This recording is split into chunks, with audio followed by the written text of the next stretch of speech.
Martie van Wyk. He says you're mine, the smile when I made you. I find you beautiful in every way.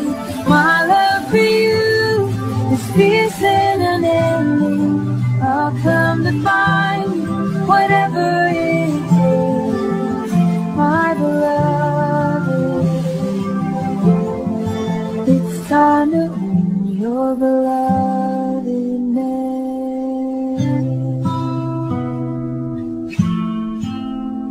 Lig op verhoudings, Martie van Wyk, ons verhoudingsspesialis. Kom ons hoor wat sy. Hallo liewe luisteraar, ek wil jou uitnooi om vandag vir so oomblikie bietjie saam met my terug te dink oor erflikheid, my kleinkind. En 'n mens kan nie anders as om te wonder, gaan hy blonde haartjies hê soos sy pappa, of gaan hy die donkerbruin oogies soos sy mamma hê nie? Jy het seker al self ervaar dat wanneer jy vir iemand 'n foto van jou kind wys, sal hulle iets sê soos, sy lyk baie soos jy, of hy het sy pa se bou. Dan hoor ek ook so baie keer dat mense sê, ek sal nooit soos my pa wees nie, of ek sal nooit die dinge doen wat my ouers gedoen het nie, of ek doen nou presies wat ek myself voorgeneem het om nooit te doen nie. Ons herhaal soms ons ouers se gedrag so foutloos. Dis eintlik so merkwaardig om te beleef hoeveel van ons ouers ook in ons voortleef. Die manier waarop jy jou mond trek, is dalk net soos jou pa, jou gesigsuitdrukking, jou stappie. Generasie na generasie dra ons 'n stukkie DNA oor. Ons gewoontes, ons manier van dinge doen. In die Bybel sien ons baie duidelik hoe ons verlede ons gevorm het. Ons optrede in die hede het dikwels 'n reguit lyn terug na ons verlede, terug na ons ouers en terug na ons heel eerste ouer, Adam. Adam se optrede word oor en oor herhaal deur ons voorvaders. Ons hou aan om dieselfde dinge te doen, om Adam se bitter nalatenskap aan die volgende generasies oor te dra. Ons staan elke dag op, ons maak ons keuses, ons doen dieselfde dinge, en God het dit al alles van tevore gesien. Adam oor en oor. Soos generasies kom, word Adam se ontrouheid getrou deur ons almal oorgedra van geslag tot geslag. Maar die Bybel leer ons ook dat Jesus die nuwe Adam is. Hy maak dit vir ons moontlik om oor te begin. Hy herskryf ons storie. Hy neem ons terug na die heel begin, na die wortel van die menslike kondisie. Hy word Adam van vooraf, maar met die verskil, hy maak Adam se optrede en keuses reg. Hy herhaal Adam se tree, maar sonder die foute. Adam draai weg van God af, maar Jesus draai na God toe. Selfs in sy donkerste oomblikke, vasgespijker aan 'n kruis, draai hy sy gesig na God toe en roep hy sy heel eerste kruiswoord uit, Vader.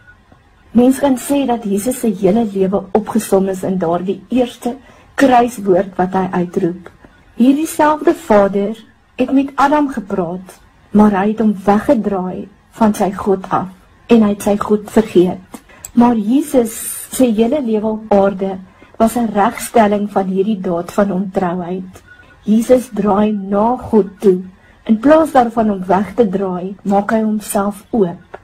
Hy leef sy hele lewe om die Here se wil te doen, selfs in sy dood, selfs in sy pyn, in sy vrees en in sy verwerping, sterf hy in vertroue en liefde in God, sonder om sy oë vir een oomblik van God af weg te neem. Vader, vergewe hulle, roep hy uit. En in hierdie woorde herskryf hy Adam se storie en maak hy vergifnis beskikbaar vir ons almal. God het vir Adam uit die tuin van Eden gesit.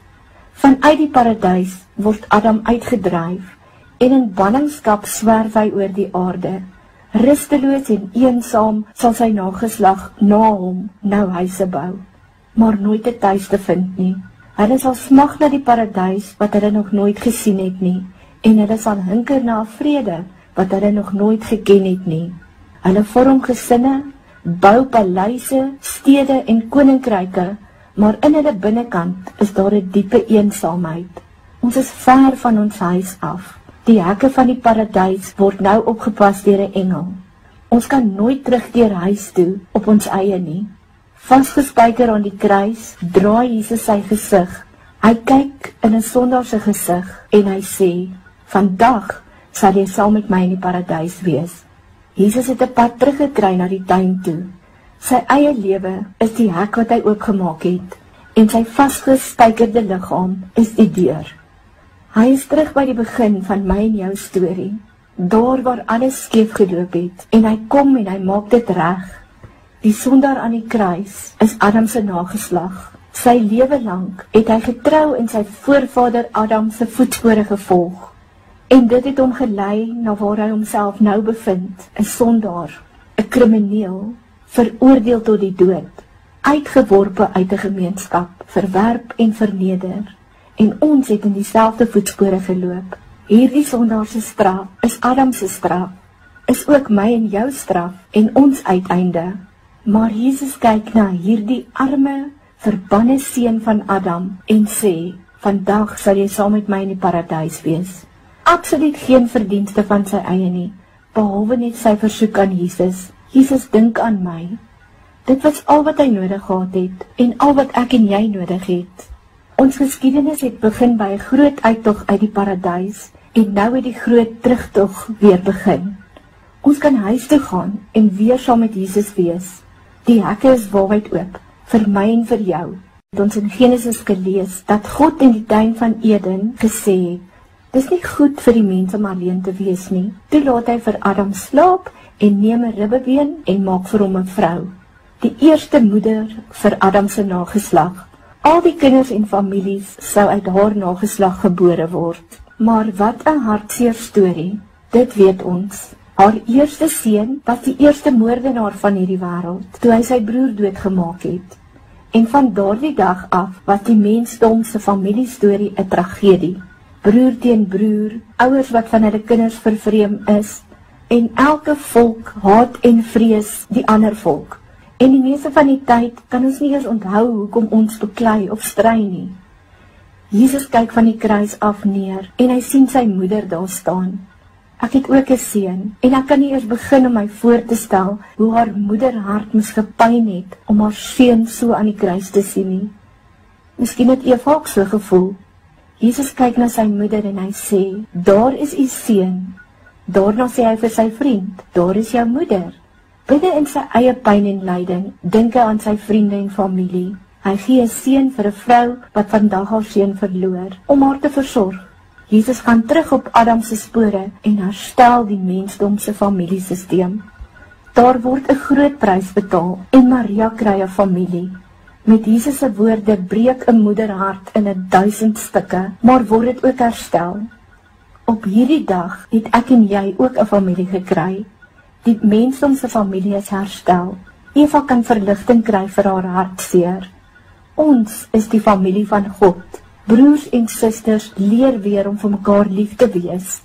Die mens leer weer om liefde te ontvang en liefde te gee, 'n liefde vir mekaar, soos God se liefde. Ons het 'n nuwe voorvader en 'n nuwe begin, en dit is baie goeie nuus, maar dit kom teen 'n groot prys. Jesus moes Adam se storie herhaal, sodat hy dit kan oorskryf. Hy loop in Adam se voetspore en word soos Adam in elke opsig, behalwe sonder sonde en sonder skuld. Die doodsvonnis wat vir Adam bedoel is, word ook nou Jesus se vonnis. Jesus loop Adam se banningskappad uit die tuin en al die pad terug tot weer by ons huis. Hy word verban sodat ons kan huis toe kom. Hy verloor sy moeder sodat ons 'n familie kan kry. Hy roep uit tot God, my God, waarom het U my verlaat, sodat ons naby aan God kan kom, sonder om ooit deur God verlaat te hoef te wees. Hierdie is die belangrikste van alles. Hy staan in ons plek. Hy staan in vir ons doodsvonnis, wat op die hele mensdom geval het. Op daardie plek waar ons veronderstel is, om afgesny te word van God, soos wat die rankie van die wynstok af afgesny word, en dan verdroog en verwelk en doodgaan. Nou staan Jesus in hierdie plek, om afgesny van God te word, en hy haal die woorde van Psalm 22 aan, om te verwoord hoe hy voel, wanneer hy sê, my God, waarom het U my verlaat? Maar net soos in Psalm 22, soos wat dit begin met 'n uitroep van verlatenheid, draai dit ook soos in die Psalm na 'n uitroep van oorwinning en regverdiging. Soos Adam se dood tot die uithoeke van die aarde gestrek het al Adam se kinders soos dooie takke verwelk en uitgedroog. Maar Jesus kom skryf 'n nuwe einde aan ons storie. Hy konnekteer weer die rankies aan die wynstok. Hy konnekteer weer die nageslag van Adam aan God. Nou kan die uitgedroogde en verwelkte takkies weer God se lewe deur hulle vol vloei. Lewe is die uiteinde van hierdie storie. Lewe tot aan die uithoeke van die aarde deur Jesus se dood. Toe God vir Adam geskep het hy hom geskep met 'n honger en 'n dors binne in hom. Daarom het God hom binne in 'n tuin vol van kos en water gesit, waar sy honger gestil kan word en sy dors geles kan word. God gee vir Adam alles wat hy nodig het om hom te versadig, om hom te onderhou, om hom te bevredig en om hom te plesier. Alles behalwe een boom. Jy mag net van hierdie boom nie eet nie, sê God. God doen dit sodat Adam kan weet dat dit slegs in God is wat hy versorging, onderhouding en lewe kan vind. Alleen in 'n liefdevolle gehoorsaamheid aan God kan sy honger gestil word en sy dors geles word. Maar Adam kies om hierdie behoefte op sy eie manier te bevredig en hy word uit die tuin uit weggedryf, weg van die boom van die lewe, weg van God se bevredigende teenwoordigheid. Nou dwaal Adam oor die aarde, rusteloos en met 'n tuisterende honger en met 'n ewige dors wat nooit geles kan word nie. Alles word omgedraai met Jesus se dors. Jesus kom en hy maak nuwe spore in die tuin. Hy weier om in te gee vir die vyand se versoeking wanneer hy hom tenteer om die klippe in brood te verander, terwyl hy self die honger aan sy lyf voel. Hy antwoord op hierdie versoeking deur te sê, die ware kos is om die wil van my Vader te doen. Jesus kyk uit oor die skare en sien hulle menslike honger. En hy nooi hulle uit, kom na my toe, almal wat honger is en wat dors is, en kom drink, en nooit weer sal julle gekastei word met 'n honger en 'n dors wat nie geles kan word nie. Maar alles kom met 'n prys. Soos wat Jesus Adam se voetspore herstap, voel hy in homself 'n brandende dors. Op 'n koppie buite die stad roep die tweede Adam uit vanaf die kruis. Ek is dors. En van die begin van die mensdom af tot aan die einde van alles sal niemand weer hoef dors te wees nie. Adam se storie was oor nog voor dit begin het, soos 'n vliegtuig wat op die aanloopbaan al geval het. Dit is verby. Vir al wat ons weet het Adam presies hierdie woorde gesê toe die paradys se deure agter hom toegemaak het. Dit is verby. Die beste dae is agter ons. Ons smag na 'n huis wat ons nog nooit gesien het nie. Van generasie tot generasie wag ons vir 'n lewe om te begin. Maar op die panier wat oor ons storie hang, staan daar geskryf, dit was oor nog voor dit begin het. Voor ons hier gekom het, was die wêreld al klaar verwoes. Ons beste dae was nie voor ons nie, maar ver agter ons, en daar was geen pad terug nie. En nou, bo op hierdie berg van wrakstukke, wat ons die mensdom se geskiedenis noem, bo op hierdie berg van haat, ongeregtigheid, ongehoorsaamheid, hardkoppigheid en ongeloof, is daar 'n kruis geplant.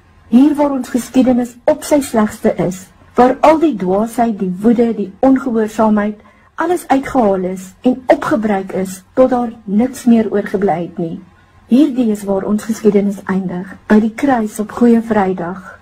Jesus kyk uit oor 'n desperate en 'n geruïneerde wêreld, en hy voel die bitterheid en die verwoesting van hierdie wêreld, soos 'n mes deur sy gemaskerde liggaam steek. Hy roep nie uit, dis verby nie, hy roep uit, dit is volbring.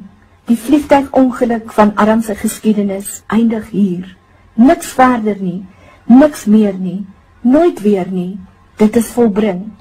Hierdie einde is ons begin, ons lewe begin waar sy lewe eindig. Die ou Adam eindig en die nuwe Adam begin. Die mensdom het 'n nuwe begin, 'n nuwe erfenis. Die woorde van Jesus aan die kruis begin en eindig op presies dieselfde plek, by Vader, en met sy laaste krag, terwyl hy vir die laaste oomblikke tussen lewe en dood talm, gee hy sy hele wese oor in 'n enkele aksie van volkome vertroue. Hy uiter met sy laaste asem die volgende woorde: Vader, in U hande gee ek my gees oor. Sy lewe loop uit op hierdie daad en in hierdie woorde. Jesus se voorbeeld het ons geleer om 'n lewe te leef waarin ons volkome op God kan vertrou. Hy het die diepste bron van Adam se mislukking kom herstel, die wortel van Adam se val. Hy het al Adam se verkeerde spore kom regmaak, die hele pad, tot by daardie eerste verkeerde tree, 'n mislukking in vertroue. God is baie lief vir Adam. Hy het hom geseën en saam met hom gewandel, en hy het vir hom 'n ware en 'n goeie voorbeeld gegee om na te streef. Maar Adam het nie sy vertroue in God gestel nie. Hy het sy gesig van God af weggedraai en sy eie pad gekies, en die gevolg was 'n leeftyd van skaamte en wegkruip voor God. Jesus vertrou God met elke asem wat hy neem. Hy staan totaal en al kwesbaar, heeltemal blootgestel, rou, sonder om enigiets terug te hou, staan hy voor God. Hy plaas sy vertroue totaal en al in God, tot met sy laaste asem. Vader, in U hande gee ek my gees oor, en nou kan ons lewens begin. Hier eindig die einde en begin die begin. Adam het sy houvas op ons verloor, en nou is ons kinders van 'n ander Adam. So kom ons maak vir onsself die keuse. Die geskiedenis is herskryf. Laat ons uit God se voorbeeld leer. Laat ons sy gedrag namaak. Laat ons ten volle op God vertrou en onsself heelhartig aan sy wil oorgee. Vandag is die sondaar vergewe.